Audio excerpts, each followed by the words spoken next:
things that we're fearful of specifically is the effect that this could have on the advertising field and the related creative industries. The broadcast Sure. field, too. As well as just anyone that runs a service in Florida.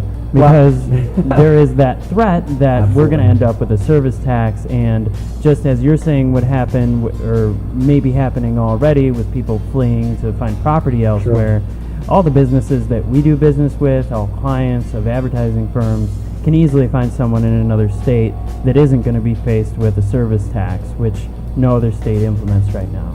Right. Well, for those that have learned their lessons of history, and we date back to 1987 when we passed a services tax, however briefly, in Florida, it created such chaos and pandemonium.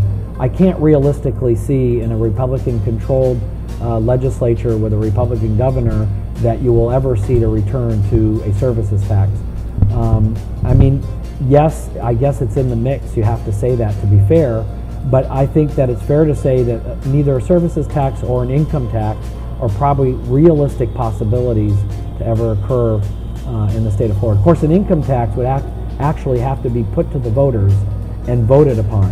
And if you understand the long history of Florida and how it was founded and why our Constitution was set up without an income tax, I think you'd probably agree with me that there are very few people out there that would voluntarily go and vote themselves an income tax if that wasn't already part of our fabric of our system. There are plenty of other states where they can go and be taxed on their income. They come to Florida. Sure. It's one of our attractors for businesses, the fact that we don't have an income tax. So that income tax would be held sacred to the exemption? Well, it's not sacred.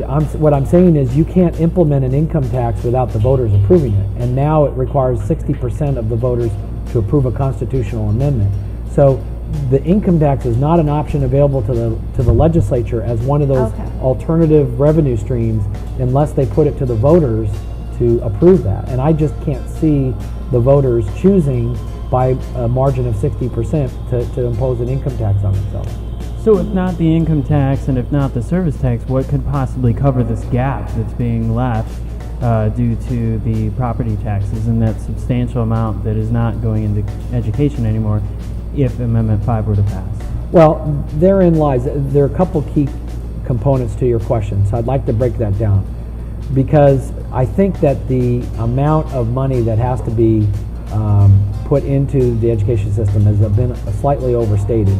So at least I want to talk about an accurate number.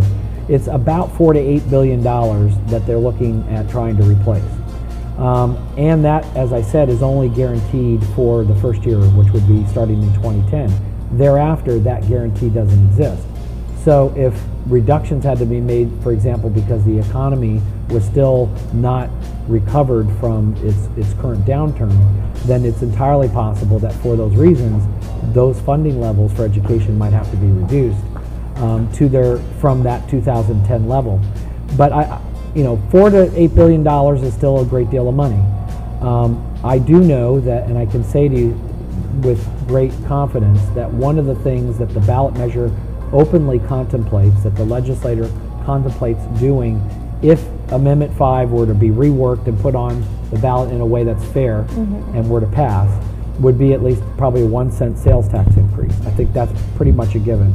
Beyond the 1 cent, then there would have to be additional revenue found.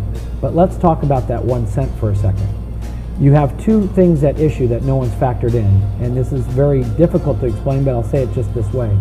If everyone thinks back to the 80s when Reagan came along and talked about tax cuts, they called it Reaganomics. When you cut taxes, it actually stimulates the economy. And there's the resulting economic growth that comes from that actually generates revenue through that growth. There is a factor in this equation that says if you're cutting everybody's property taxes by anywhere from 20 to 40% permanently, that the resulting reinvestment in the economy creates an economic growth effect. It makes Florida attractive again. It stops the tide of people leaving. It attracts new businesses in. It attracts second homeowners to come down here and invest. All of those things create a rebound of economic growth.